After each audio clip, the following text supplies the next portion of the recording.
राधा स्वामी जी, आज का दिन बहुत खास रहा।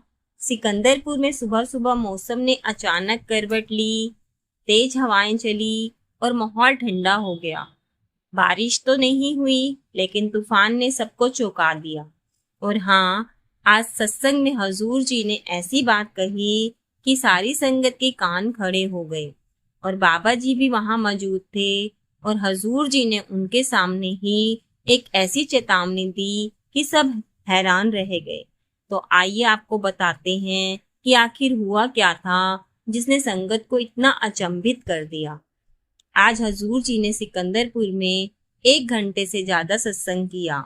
बानी थी स्वामी जी महाराज की और उसमें एक चेतावनी थी, मित्र तेरा कोई न संगियो। हजूर जी ने पंजाबी में सत्संग किया और इस शब्द को बहुत गहराई से समझाया। उन्होंने कहा कि संत महात्मा हमारी हालत देखकर हमें अलग अलग तरीके से समझाते हैं, कभी प्यार से तो कभी चेतावनी देकर। हमारी हालत ऐसी है कि हम दुनिया में खोए रहते हैं, जैसे सोए हुए हों। हमें दुनिया की असलियत का पता ही नहीं। इस वाणी का मतलब है कि हम इस दुनिया में अकेले आए हैं और अकेले ही जाएंगे, लेकिन कोई भी रिश्ता नाता हमारे साथ नहीं जाएगा। ये वाणी हमारे मन के भ्रम को तोड़ती है, संत मत की सच्चाई को सामने लाती है। हजूर जी ने पूछा, मित्र कौन है? मित्र वो जो हमारे सुख दुख में साथ दे, जो हमारे मकसद तक साथ निभाए, अंत समय तक साथ रहे। लेकिन क्या ऐसा कोई मित्र है जो हमारे साथ आखिरी यात्रा पर जाए? हमने बचपन में मोहल्लों में दोस्त बनाए, स्कूल कॉलेज में दोस्त बनाए, नौकरी धंधे में दोस्त बनाए, लेकिन इनमें से कौन सा मित्र हमारे साथ जाएगा? स्वामी जी कहते थे कि रिश्तों की लहरें आती हैं जैसे नदी की लहरें। एक लहर हमें एक जगह ले जाती है और दूसरी लहर हमें अलग कर देती है। सबसे करीबी रिश्ता है हमारा शरीर, लेकिन क्या ये रिश्ता साथ देता है? बुढ़ापे में भी ये हमें छोड़ देता है। बानी कहती है, संग सखा सब तज गए, कोई न निभायो साथ। कोई भी रिश्ता अंत तक साथ नहीं देता। इसलिए स्वामी जी कहते हैं, सोया हुआ इंसान ठगों में फंस जाता है।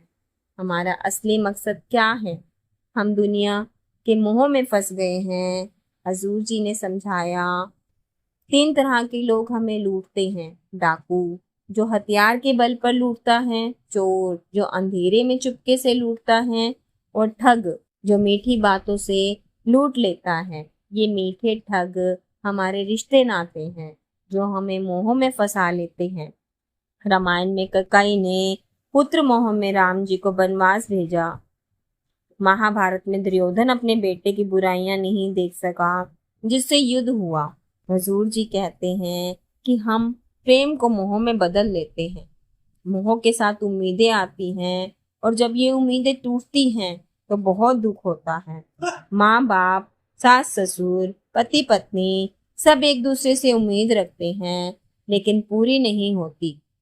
हजूर जी ने हंसते हुए कहा, पति पत्नी की बात तो कम ही करें तो बेहतर है। रिश्ते हमें सिखाते हैं कि असली प्यार गुरु के साथ करना चाहिए। जब हम गुरु से प्रेम करते हैं तो दुनिया के दलदल में नहीं फंसते। हम मैं और मेरा के अहंकार में फंस गए हैं। हमें लगा कि धन संपत्ति, रिश्ते नाते हमें सुख देंगे, लेकिन ऐसा नहीं है। वाणी कहती है कि पानी, हवा, अग्नि, कुटुंब सब रोगी हैं। यही चेतावनी का शब्द है। रोगी सगल संसारा, जो खुद बीमार है वो हमारी मदद नहीं कर सकता। इस दुनिया में हम एक रंगमंच पर हैं जहाँ हर कोई एक्टर है, लेकिन हम अपनी असलियत भूल गए हैं। बानी कहती है, राम गए रामन गए, जाको बहु परिवार। ये संसार एक सपना है, असली क्या है? नाम रहियो साधु रहियो, रहियो गुरु गोविंद। हजूर जी कहते हैं कि सत्संग में प्रेम करो। सत्संग संतों की अनुभव की बातें हैं, लेकिन हमारा नजरिया बदल गया है। हम किसी मीटिंग में अच्छे कपड़े पहन के जाते हैं, ध्यान से सुनते हैं, घर आकर अमल भी करते हैं, लेकिन सत्संग में हम रविवार को बस दर्शन करने जाते हैं, जैसे बस हाजिरी लगाने। हफ्ते में 150 घंटे होते हैं, लेकिन हम सत्संग सिर्फ 1 घंटा सुनते हैं। हजूर जी कहते हैं कि हम बिना तैयारी सत्संग सुनते हैं। अगर 100 घंटे भी हफ्ते में बिताएं तो 99 घंटे दुनिया को देते हैं और सिर्फ एक घंटा सत्संग को। परमार्थ छोटी छोटी चीजों से बनता है। सत्संग, सेवा, भजन, सिमरन, यही परमार्थ का सार है। सत्संग में जवाब नहीं, दिशा मिलती है। जब हम अमल करते हैं तब अनुभव होता है, तब आस्था बनती है। मुश्किल वक्त में हमारी आस्था डगमगाती है क्योंकि हमने अनुभव नहीं किया। हजूर जी कहते हैं, नाम के रंग में रंग जाओ। 10वें पातशाह ने कहा कि हम मालिक को अलग अलग नामों से पुकारते हैं, वाहे गुरु, अल्लाह या कुछ और, लेकिन उन्होंने उसे अनामी कहा है जिसका कोई नाम नहीं है। नाम 2 तरह के होते हैं, वर्णात्मक और धुनात्मक। धुनात्मक नाम असली है। कबीर साहिब ने कहा है, 52 अक्षरों में सब कुछ है, लेकिन ये अक्षर खत्म हो जाएंगे, असली अक्षर इनमें नहीं है। हमारा शरीर अनमोल है, असली ताकत निराकार है। बानी कहती है, तीर्थ का नाम ही तीर्थ है। पलटू साहिब ने कहा, उल्टा कुआं गगन में, जिसमें बिना तेल बाती के चिराग जलता है। हमारा शरीर उल्टा कुआं है, तीसरे तिल पर जोत जल रही है। धन संपत्ति हमारे काम नहीं आएगी। हमें पैसों से अपना वजूद बना लिया है, लेकिन ये चीजें हमें पार नहीं कराएंगी। पैसा जरूरी है, लेकिन कितना? 2 कपड़े, 1 छत। चाहे घर में 100 कमरे हैं, लेकिन हम सोते तो एक ही कमरे में हैं। हमें मालिक का शुक्र करना है। हजूर जी ने एक कहानी सुनाई। एक शहर में एक फकीर था जिसकी मालिक से सीधी बात थी। अमीर ने कहा, मालिक से कह देना कि मुझे बहुत कुछ मिल गया है और नहीं चाहिए। गरीब ने कहा, मालिक से कहो मुझे कुछ नहीं मिला, कुछ तो दे दे। फकीर ने दोनों की बातें मालिक तक पहुंचाई। मालिक ने कहा, अमीर से कहो शुक्र करना बंद कर दे और गरीब से कहो शुक्र करना शुरू कर दे। अमीर ने कहा, मैं शुक्र कैसे बंद करूं, मुझे तो इतना कुछ मिला है। और गरीब ने कहा, मुझे कुछ नहीं मिला, मैं शुक्र कैसे करूं। हजूर जी कहते हैं कि हम धन के पीछे भागकर शुक्र करना भूल गए हैं। कबीर साहिब ने कहा, धन धन कहने से कोई धनी नहीं होता, बार बार मांगने से किस्मत नहीं बदलती। जन्म लेते ही सब कुछ मिल गया है, हमें शुक्र करना है। चिंता मिटी, चाहत गई, मन बेपरवाह। जिसे कुछ नहीं चाहिए वही शहंशाह है। हम भिखारी बनकर बैठे हैं, हमारी मांगे खत्म नहीं होती। रोटी और टुकड़ा मुंह में नहीं जाता, सांस आएगा नहीं आएगा कुछ नहीं पता।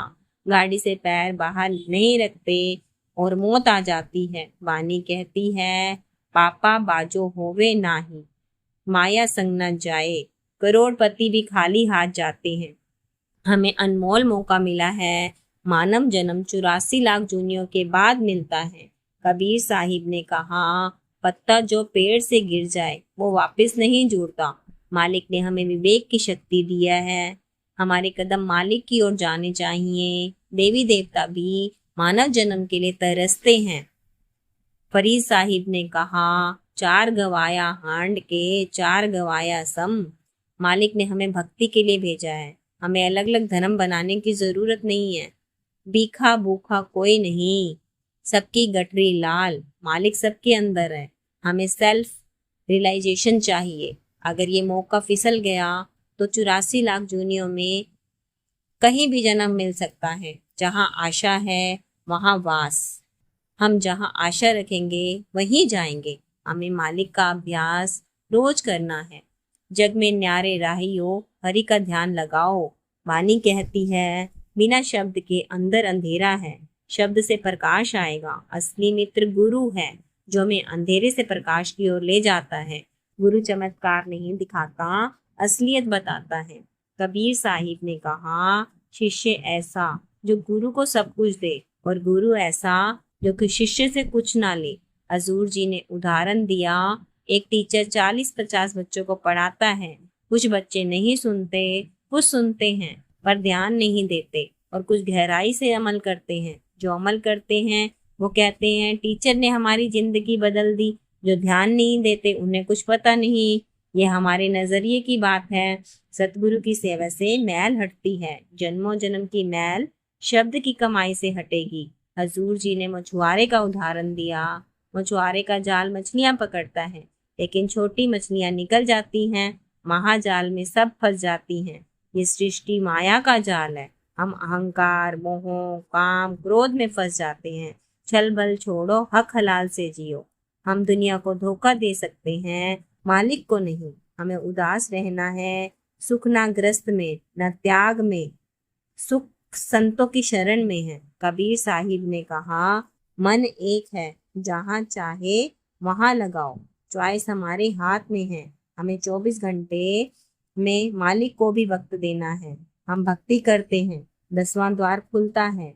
तीसरे तिल पर मन को एकाग्र करने पर ही अनहद शब्द बजता है। हमें फर्ज समझकर भक्ति करनी है। नानक के घर केवल नाम, जो मिलेगा नाम की कमाई से मिलेगा। राधा स्वामी जी।